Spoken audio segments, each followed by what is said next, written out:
Hello, this is Marty, Covault at sfkettlebells.com, and today I want to share and empower you with one-of-the-kind exercise for muscular imbalances around the lumbopelvic hip joint.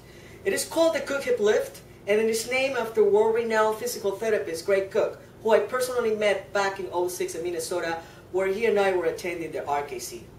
It is an invaluable exercise for glute activation, to overcome too much seating, and for those who hyperextend the lumbar spine too much because of tight hip flexors and poor glute function. Anterior hip pain, lower back pain, sciatic pain relate strongly to poor glute function.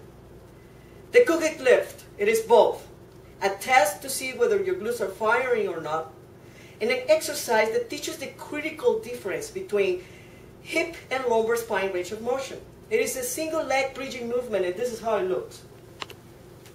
Lay supine on the floor,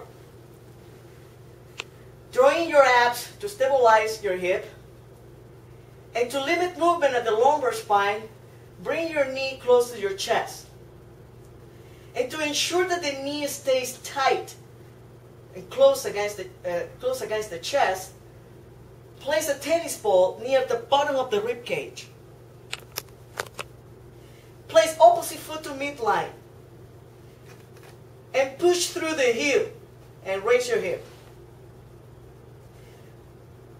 Pushing with a flat foot will often encourage people with poor glute activation to use the quads to substitute for hip extensors. So make sure to push through the heel, keeping the toes up. The range of motion will be limited to a few degrees, and that is okay. Focus on quality of movement. If during the test the ball falls, this is an indication of poor glute function because you're substituting lumbar spine range of motion for hip extension. If during the test your hamstring clamp, there is also inhibited glute function because your hamstring was to take over the job of the glute as a prime mover. This exercise gives you an additional flexibility in the psoas muscle. It is not possible to contract the glutes without stretching or relaxing the psoas muscle. If you're unable to hold the ball with your thigh, simply wrap your hands around your thigh or your lower leg until you can perform this lift with any assistance. Look for asymmetries in both sides of the hip. If one side of the hip raises higher than the other, do an additional set on the weaker side. In many exercises that target the hamstrings and the glutes, like during the swings or your deadlift, it is easy to erroneously use more range of motion at the lumbar spine than at the hip.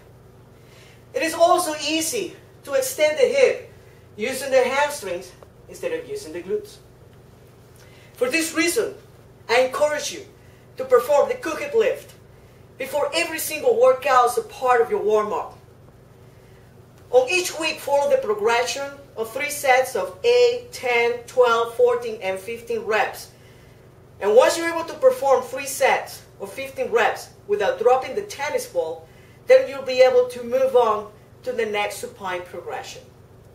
I hope you viewers will derive the benefits from the lift that I have aimed to share with you today. Again, this is Marty, Covault at sfkettlebells.com. Thanks for your time in watching this video. Until next time, have a great day.